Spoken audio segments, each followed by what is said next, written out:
kita akan menservis atau repair laptop HP.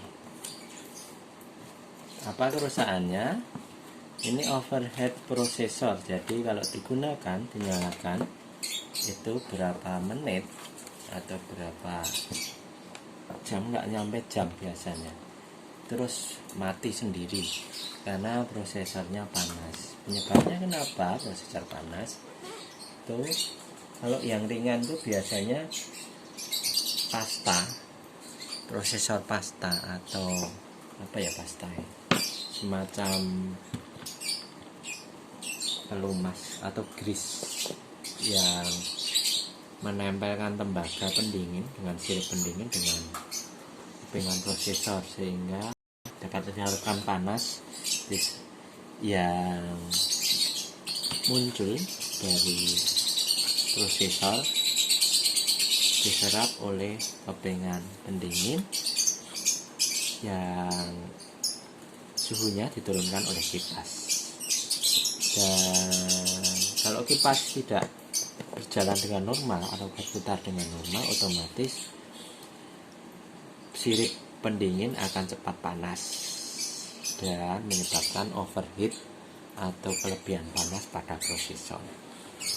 Bagaimana menggantinya? Kita akan membongkar laptop ini.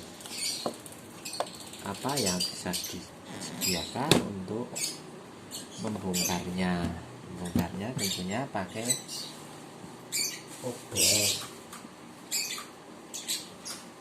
obeng yang ujungnya kecil, obeng. Terus ini ada kayak pick gitar, tapi ini fungsinya untuk mencongkel bagian tepi dari laptop ini. Proses membongkarnya kebalik. Nih, kita buka dulu ini.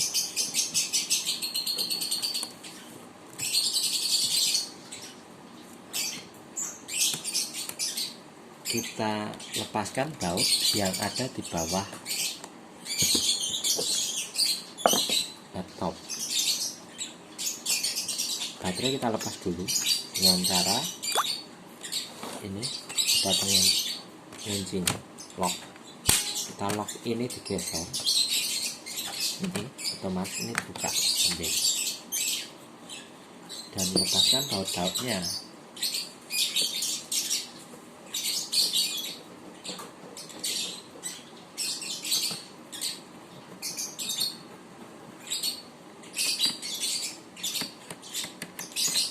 Ini semua baut dilepas dan dikasih tempat yang aman. Ini RAM-nya, ada 2 RAM yang terpasang.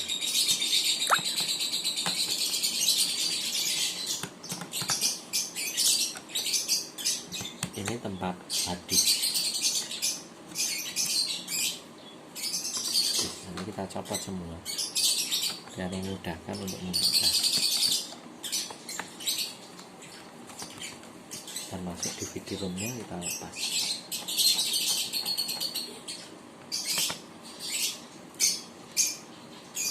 Oke guys, sebenarnya obengnya yang ada magnetnya, ini magnetnya sudah habis, jadi nggak bisa mengangkat untuk skrup-skrupnya. Skrup-skrupnya ini kecil, hati-hati sampai hilang.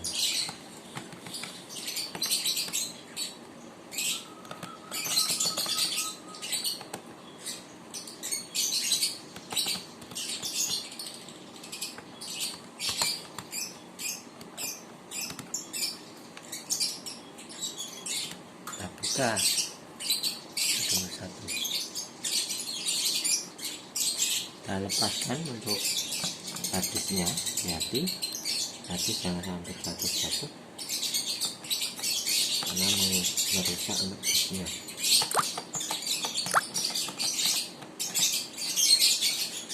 Kalau bautnya sudah dilepas, ini ada untuk perangkat plastik untuk mengangkat, lepaskan dari soketnya. Ini soketnya di sini, lepas, diangkat ini soketnya dan simpan.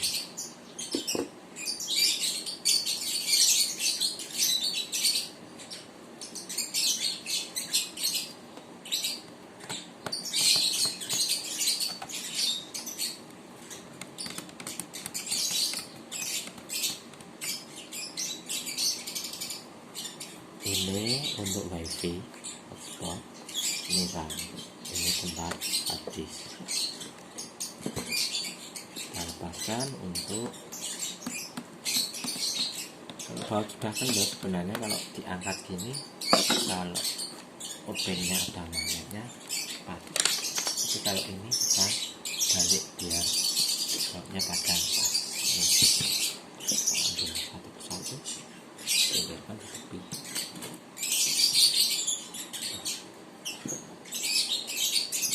Kita lihat yang belum dicopot, masih dicopot.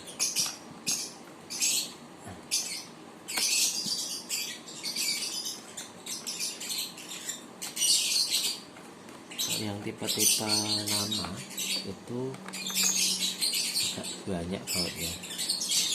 Di bawah baterai ada, di bawah,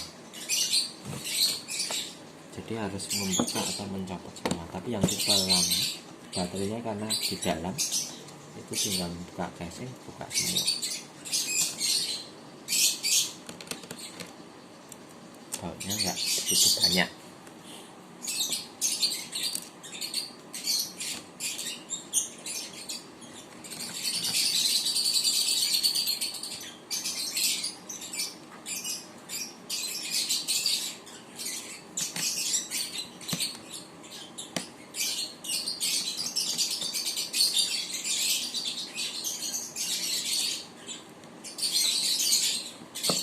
Sulit biasanya di bawah DVD ini ada bautnya, ada yang ini nggak ada. Biasanya di sini ada yang merek-merek tertentu.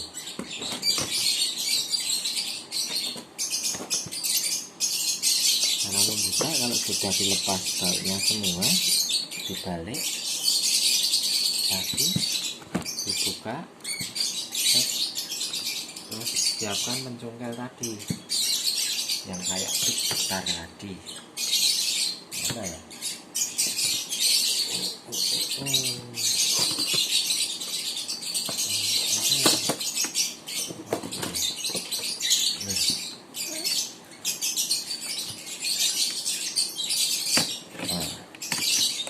Pelan-pelan saja sampai klek. Ini kan locknya pada pengait di casing atas dan casing bawah.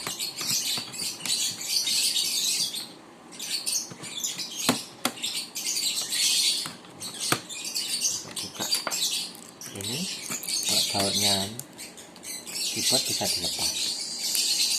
Bagaimana melepas keyboardnya? Ini ada pengunci yang warna hitam ini, dibuka ke atas, klik, keyboard dilepas. Sudah kan? Jadi dua layar kadang-kadang di bawah keyboard juga ada baut yang mengunci untuk mainboard. Jadi karena kita mau ganti kipas yang ada di mainboard, otomatis ini juga dilepas yang baut di mainboard. Tapi ini bisa dilepas, sudah bisa dilepas. Untuk ada yang mengunci karena ini kan dilepas bautnya yang ada di bawah keyboard.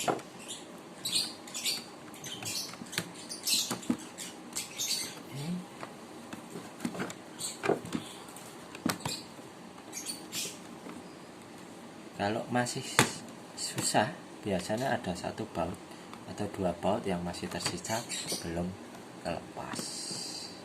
Itu sabar, intinya sabar dan teliti untuk membuka laptop, dan berani, jangan takut. Ini soket-soket kabel yang masih menarik dilepas. Soket kabel yang hubungannya dengan casing atas menghubungkan nanti power, biasanya power sama keyboard. Caranya ada pengaitnya, klik. Jangan lupa kalau nanti terlepas, ini ada mika biru yang melekat pada ujung fleksibel kabel. Kalau ini hilang, itu nanti tidak akan kencang.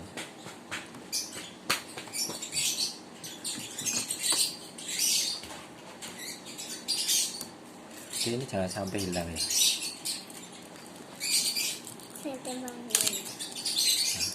Tuh anak saya baru pulang bulan, biasanya HP-nya digunakan terus. Ini digunakan bapak air. Tutorial pas sudah kebuka semua. Ini bagaimana kipasnya terletak di sini di bawah. Bagaimana membukanya?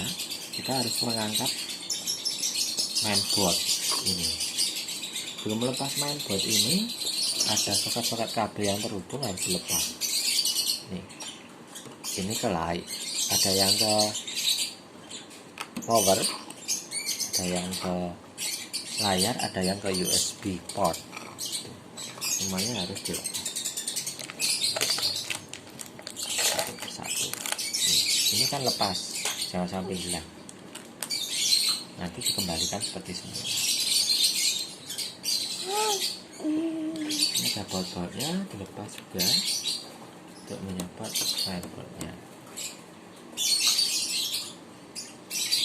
Diingat, nanti posisi bautnya di mana saja yang terus ada bautnya.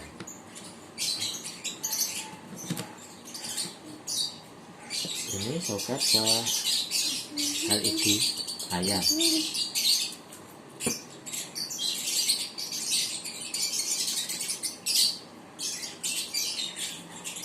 Sama power backlight ini harus lepas.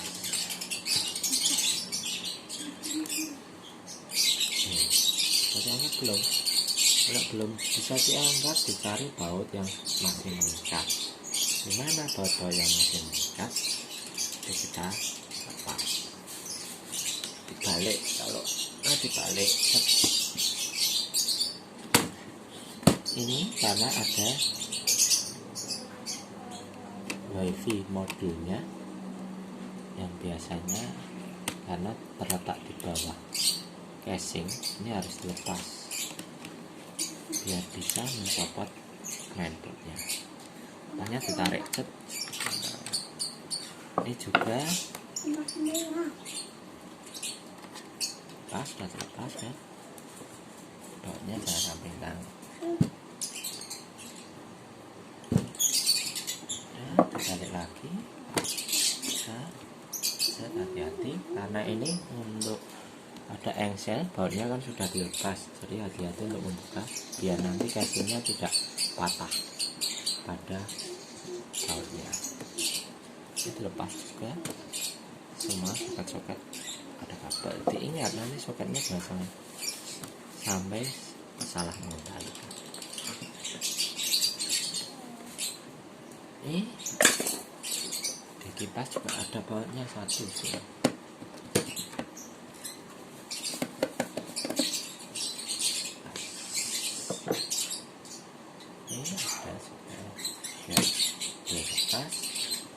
Diangkat sedikit, ditarik karena ini masuk ada plug atau port USB masuk pada casing. Kalau tidak ditarik langsung diangkat tidak bisa.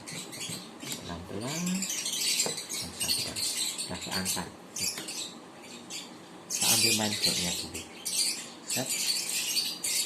Untuk casingnya kita singkirkan dulu.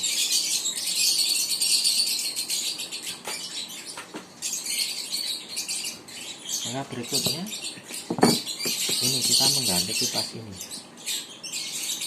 Caranya bagaimana? Kita harus melepas. Jadi kipas ini berfungsi berputar. Ini karena ada pendingin, sirip pendingin yang melengket atau terletak pada prosesornya. Ini fungsinya kipas menarik atau mendinginkan atau menurunkan temperatur yang terlalu panas pada prosesor. Kalau kipasnya nggak berputar dengan kencang, maka temperatur juga akan panas, menyebabkan overheat.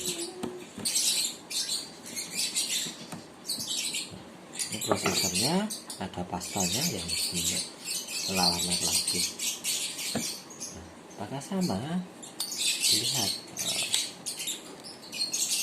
sama berarti tidak gagal pasang. Kalau berbeda,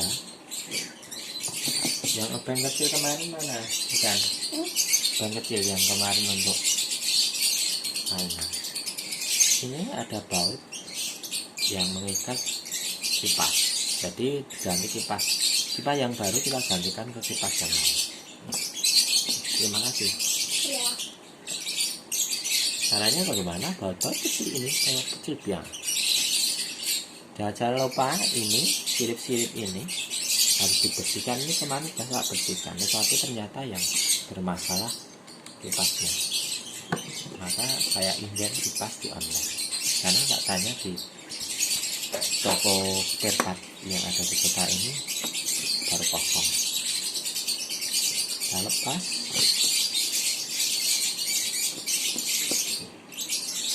Cara saja menghilangkan sama kecil, sebetulnya bagian kecil. Ini dulu sudah diservis oleh teman servis lainnya. Ini karena bautnya hilang satu. Kita lepas sudah terlepas, kita ganti dengan yang baru, tipenya yang sama. Maka dipasang sini, ini masuk kita punya kayak blower, nanti kipasnya nyembur ke sini, ke sirip ini mendinginkan. Ini ada batang tembaga ke sirip pendingin prosesor. Ini pasangnya masih bagus. Kita pasang dengan kita baut lagi baut yang kecil.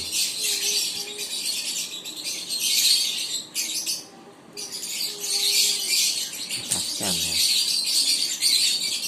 Sekarang yang tipe baru, itu agak sedikit meleset, kita harus pelan-pelan biar pas, karena lubangnya kadang-kadang juga belum begitu gampang untuk dibaut.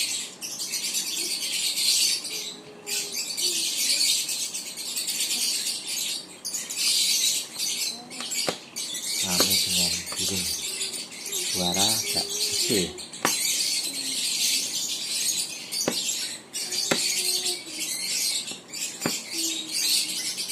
Satu, yang penting ujung-ujungnya dipasang, nanti sini dipasang ya. Nanti ditambah dengan isolasi biar karena begitu kecil bautnya. Hati.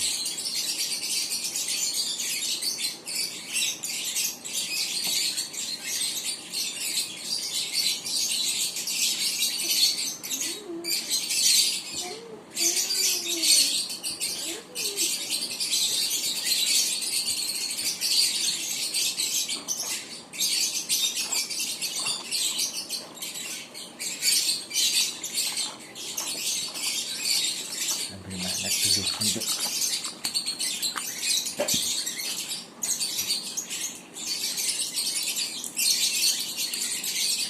kalau susah kita ambil magnet, gesek-gesekkan ke obeng biar obengnya mengandung magnet.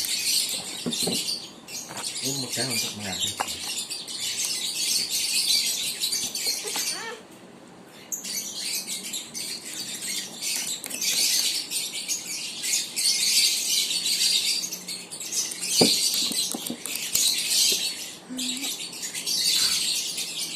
Bautnya jadi lengket. Mepet ini nggak pas.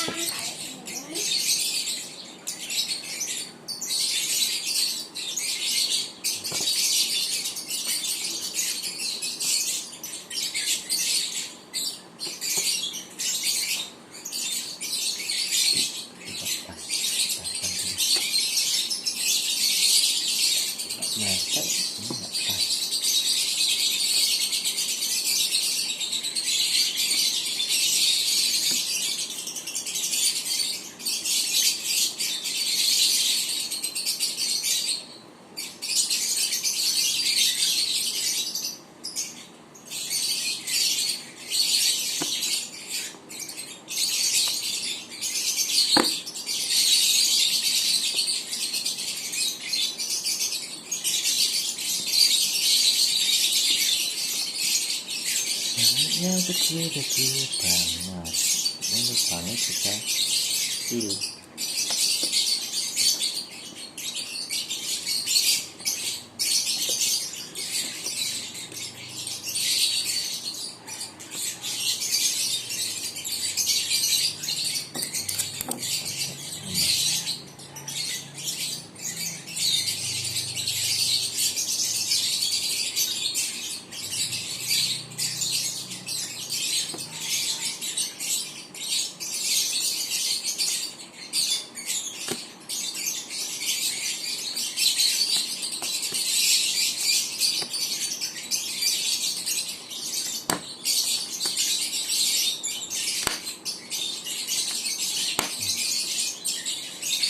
Bisa kan harus atau scriptnya karena kecil banget.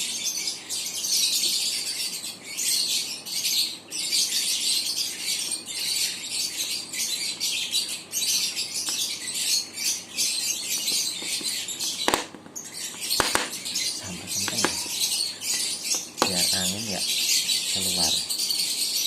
Ini belum kenceng.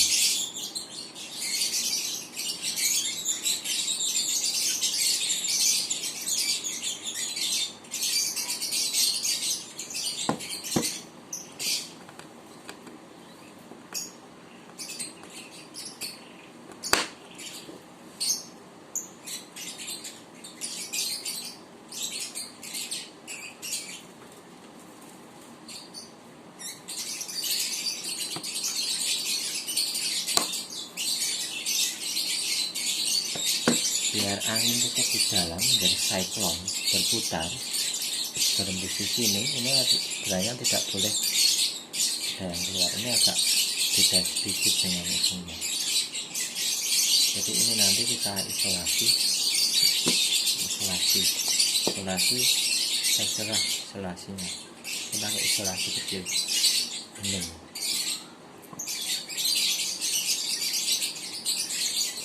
Isolasi susah banget carinya ujungnya. Ujungnya di mana? Ini.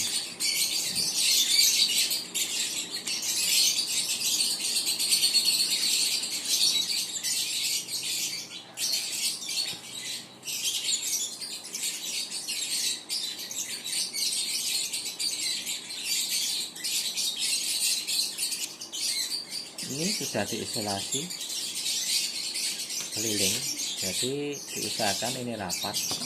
Ini jadi siklon dari udara kipas, ini enggak kotor. Di sini juga diisolasi. Kalau ada hujannya isolasi yang kain yang tahan panas, yang warna putih atau hitam. Ini ya kita harap ini bertahan lama.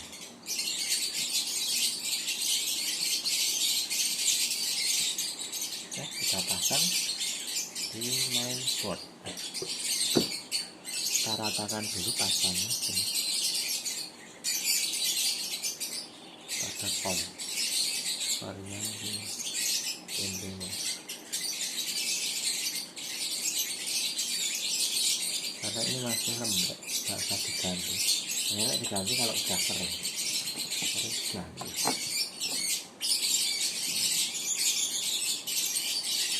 Tempatkan, ini paskan.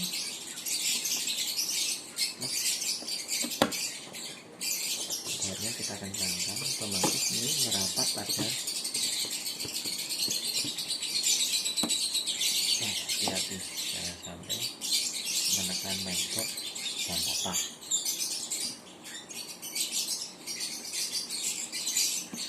Ini seimbang. Seimbangnya antara 4 penjuru baut, kencangkan dengan seimbang.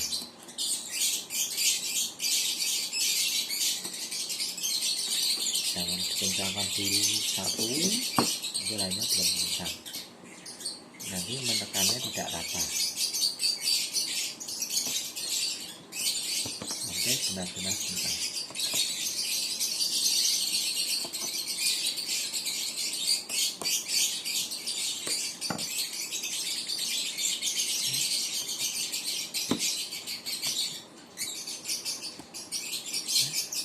soketnya dimasukkan plug kabel ini masuk ke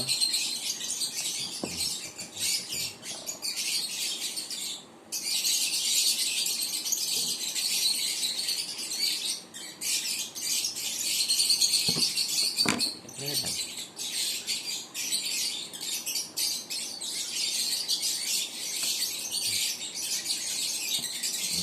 Sampai bunyi klak. Kalau belum bunyi klak berarti belum kencang.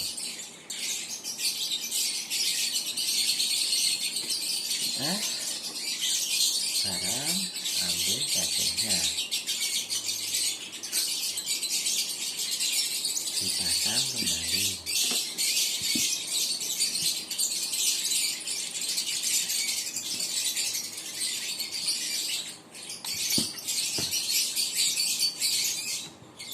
Nanti sebelum ditutup casingnya dicoba dulu. Kenapa?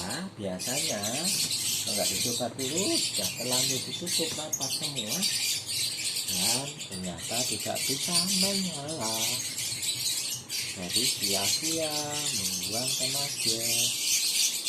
Nah, miringkan dulu. Ini karena ada hook yang harus di bawah. Masuk menunduk soket yang harus ke atas diambil dulu.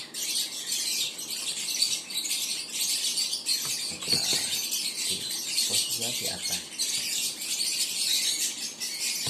Ini soket-soket kembalikan dari bawah.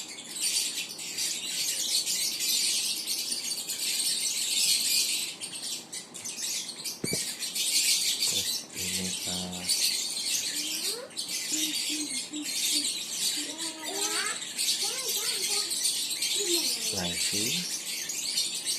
ke review pemancar yang ada di sini, ujung layar biasanya.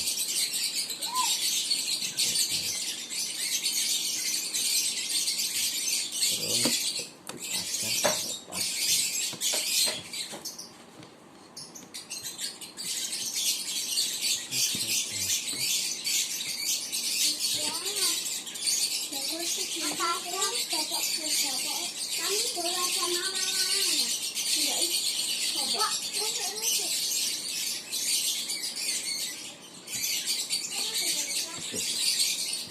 Ini barunya kita kembalikan lagi ke semula ya.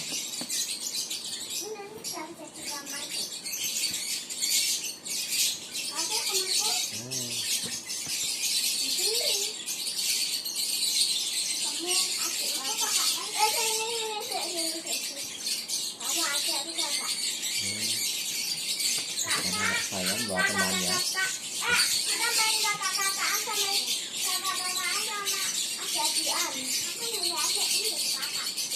Ini kita coba dulu nanti ya.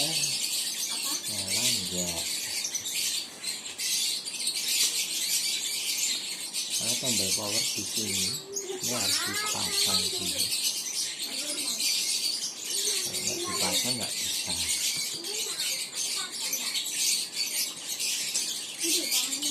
Power dipasang atas.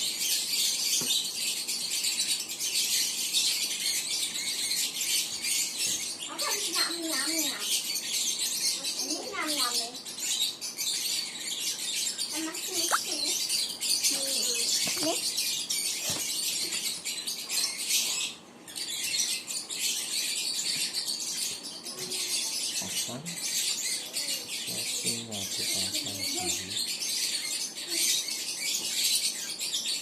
Nanti dicoba dulu sebelum ditutup.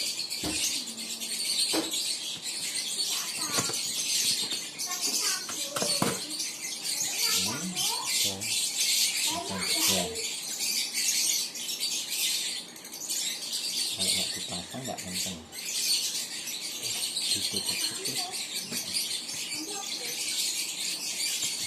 Coba dulu ya.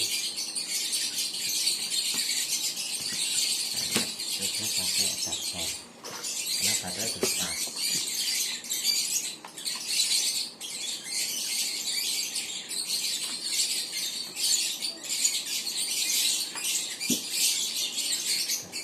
Jelas.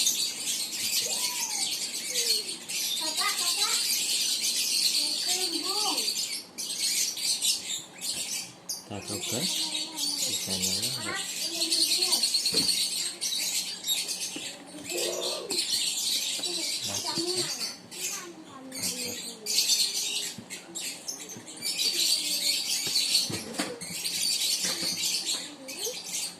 Bisa nyala dan berputar kipasnya karena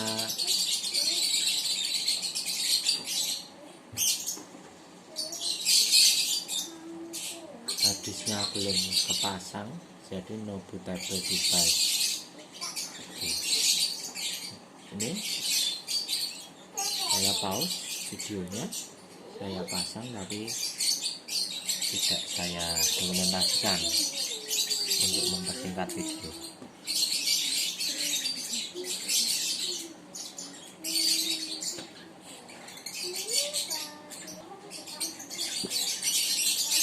Sudah kepasang, kita coba nyalakan. Nyala, sudah saya pasang. Puting start mundur.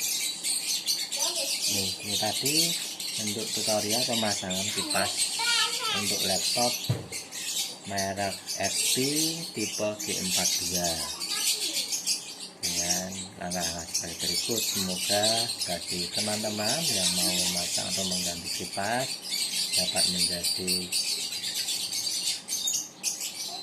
referensi atau ya berkat pengalaman untuk memasang atau mengganti kipas ini. Dan nanti ada tutorial lain untuk mengganti keyboard, mengganti layar.